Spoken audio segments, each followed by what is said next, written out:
anyone heard of Joseph Dituri? Well, this is the man who lived 100 days underwater. Why?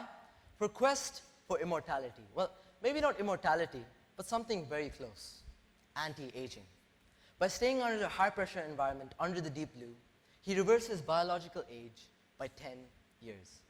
The quest for immortality is nothing new. Every second, about 1 million of our cells die. In fact, by the time I'm done with this sentence, 27 million cells would have died in our bodies. But don't worry, about 27 million new cells would have been created. A perfect balance. Hello everyone, my name is Ryan, and the truth is, everyone has an expiry date. In fact, not just everyone, but every living thing. Not that it's wrong, it's just the natural course of nature. But imagine a world where getting old is a software bug we can patch. Is death optional? Well, no, not yet anyways. But the question still remains, can we extend our lifespan? Can we procrastinate or that inevitable deadline? It turns out we might be closer than you think. Rapamycin has shown incredible promise. In mice, it extended their lifespan by a whopping 30%. And scientists believe it could potentially add 15 years to human life. Now, it's obviously not just about popping pills. That's addiction. It's about targeting a specific part of our cells that controls how and how fast they age. A cellular pathway called mTOR. Now, imagine your body as a car, and the mTOR pathway is the engine. Over time, the engine can start to wear down and run less efficiently. Rapamycin is like the tune-up for your cellular engine. It helps keep it running smoothly and efficiently, potentially extending the life of your car, or in this case, your body.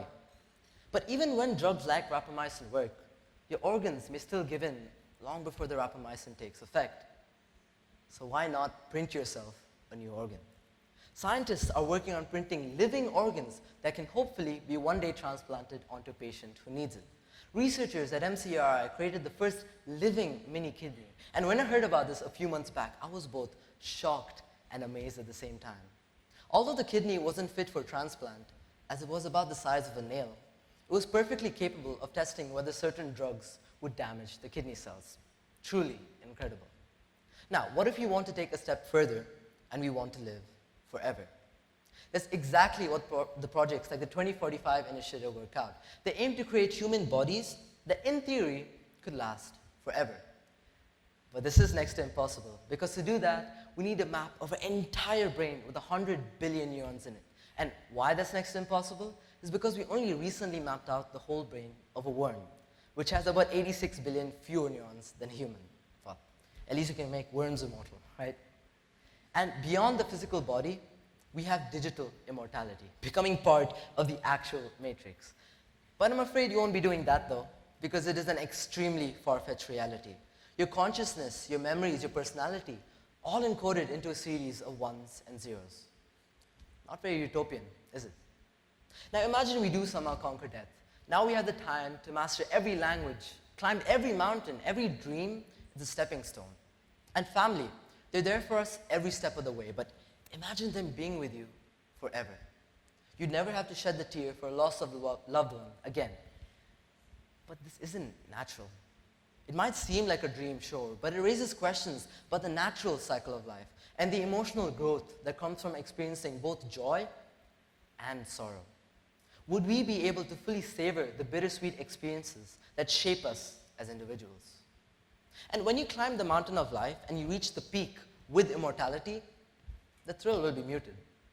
I could do this in a few hundred years, you think? Urgency evaporates. Why strive for the summit when the climb never ends? Immortality might not be the paradise we envision. Passion thrives on impermanence. The race against time fuels our creativity, our drive to explore. With an infinite lifespan, would anything feel truly precious? This reminds me of a myth. Tithonus was a mortal beloved by Eos, the goddess of dawn. His beauty and charm captivated her so much that she sought for a divine favor, eternal life for Tithonus. The gods granted her wish, but they did not grant him eternal youth. At first, Tithonus enjoyed his endless existence. He lived life like a grand adventure. But as centuries wore on, the true price of immortality became clear. His youthful vigor faded, replaced by a slow, agonizing decline. His once strong limbs trembled. His once radiant skin grew old and wrinkled. Tithonus was stuck in a perpetual old age. While we might live longer with immortality, our youth can never really be brought back. We'd all become selfish, greedy, and time no longer in control of us. We would lose our humanity. This is Your Life in Weeks by Tim Urban. Every single box on that screen is 1 week of a 90-year life. The point is, that's not a lot of boxes, especially since most of those are already ticked in. This is a call to stop pondering on mortality, but to live with it, embrace it, let every last one of those boxes with joy, happiness, and fulfillment. Instead of hitting the Control-Delete on mortality, let's hit the Control-X. Let's rethink it, right? Death is not optional, but how we live until then absolutely is. Thank you.